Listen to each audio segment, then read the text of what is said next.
गुरु ब्रह्मा गुरु विष्णु गुरुर्देवो महेश्वर गुरु साक्षात् परम ब्रह्म तस्मै श्री गुरुवे नमः।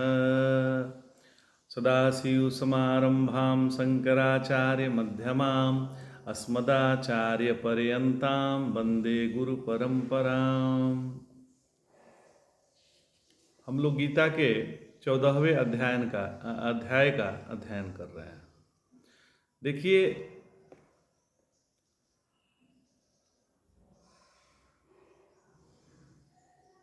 भगवान कहते हैं सत्यम सुखे सज्जयति, सत्य सुख में बांधता है। सत्व भी जो है सुख में बांधता है। तीन गुण होते हैं, सत्व रज और तम। तो हालांकि ये तो गुण है, लेकिन ये भी दोष ही माने जाते हैं। सत्व भी जो है आपको सुख में बांधता है। सज्जयति मतलब सटाता है, चिपकाता है, भजन साधन में से मिलने वाले रस में आसक्त करता है।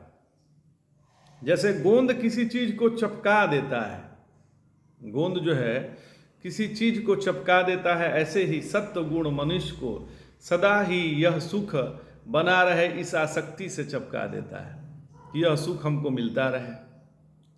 अरे कभी सुख आते हैं तो आने दीजिए, कभी दुख आते हैं तो आने दीजिए। जैसे दिन के बाद रात आता है, फिर रात के बाद दिन आता है, उसका काम है आना जाना।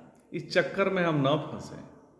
सुख भी आएगा, उसका काम है आना। दुख का भी काम है आना, दुख आएगा फिर जाएगा। जैसे दिन आया फिर दिन चला गया, रात आ गया, रात आया, रात चला गया, दिन आ गया। इसका तो काम ही है आना जाना। इस चक्कर में हम क्यों फंसे? रजः कर्मणि भारत, रजोगुण जो है कर्म में चिपका देता है, और तमोगुण ज्ञान को ढककर प्रमाद में आसक्त करता है। संजयति संजनः संगः, यह शब्द जो है बना है सम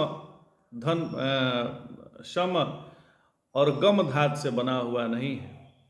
यह आशंगार्थक सज्ज धातु से बना हुआ संजन शब्द है, जिसका अर्थ है कि इसमें आसक्त हो जाते हैं। संजय त्युत। तो इन तीनों गुणों में आपस में कैसे संबंध रहते हैं, इसके बारे में भगवान बतलाते हैं। भगवान कह रहे हैं रजस्तस्याभिभूय सत्वं भवति भारत, रजः सत्वं तमश्चैव तमः सत्वं रजस्तथा। हे भारत, रजोगुण को दबाकर सत्व गुण बढ़ता है, और सत्य और तम को दबाकर रजोगुण एवं सत्य और रज को दबाकर तमोगुण की वृद्धि होती है। ये एक दूसरे को दबाकर दूसरा आगे बढ़ता है। तो मनुष्य के जीवन में सभी गुणों की आवश्यकता है, पर यह तीनों गुण सभी में सामान्य अवस्था में नहीं रह सकते, नहीं तो प्रलय हो जाएगा। इसलिए जब सत्व गुण होता है तब वह रजोगुण और तमोगुण को दबा देता है। जब रजोगुण होता है तो सत्व गुण और तमोगुण को दबा देता है, और जब तमोगुण होता है तो सत्व गुण और रजोगुण को दबा देता है। इसलिए यह सभी साम्य अवस्था में नहीं होते।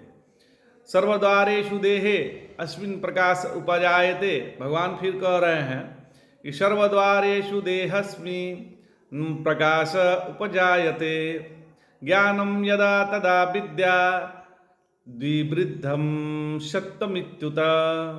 भगवान कह रहे हैं कि जिस समय इस शरीर के सब इंद्रिय द्वारों में प्रकाश और ज्ञान की वृद्धि हो, और समय समझना चाहिए कि सत्व गुण बढ़ रहा है। सत्वगुण कब बढ़ रहा है माना जाएगा? जिस समय इस शरीर के सब इंद्रियों, जो इंद्रिय के द्वार हैं, में प्रकाश और ज्ञान जब बढ़ने लगे, तो समझ जाइए महाराज कि सत्वगुण बढ़ रहा है। तो सब सत्वगुण की वृद्धि, जब सत्वगुण की वृद्धि होती है तब ज्ञान की वृद्धि होती है, और शरीर के सभी अंगों में चमक दिखाई देने लगती है। शरीर का सभी अंग चमकने लगता है। आंख से बढ़िया दिखाई देता है, कान से बहुत सुंदर सुनाई देता है, तथा त्वचा का स्पर्श अत्यंत ही अद्भुत होता है। सब कुछ बढ़िया ही बढ़िया होता है, गुड़ी गुड़ी हो जाता है, क्योंकि जब प्रकाश तेज हो तो सूक्ष्म सूक्ष्म वस्तु दिखाई देने लगती है। उसी प्रकार से सामने कोई आवे कोई जावे, उनके अंदर की सुंदरता जो है दिख जाती है।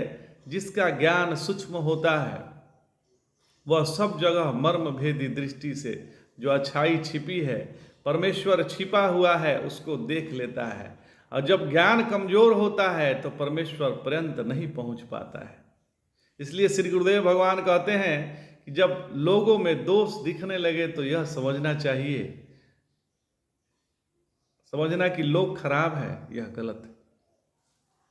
बल्कि अपनी स्वयं की दृष्टि खराब है, यह समझना कि अपने आंख में खराबी है, देखने का तरीका गड़बड़ है। सब दृष्टि का ही कमाल है। जब इस देह के समस्त द्वारों में बोध, प्रत्यक्ष और ज्ञान रूप प्रकाश की बाढ़ आ जाती है, मानो किसी बंद मकान के द्वार और खिड़कियां सूर्य के प्रकाश के सामने खुल गए हैं, तब सत्वगुण बढ़ा हुआ है, ऐसा समझना चाहिए। जय जय शंकर, हर हर शंकर।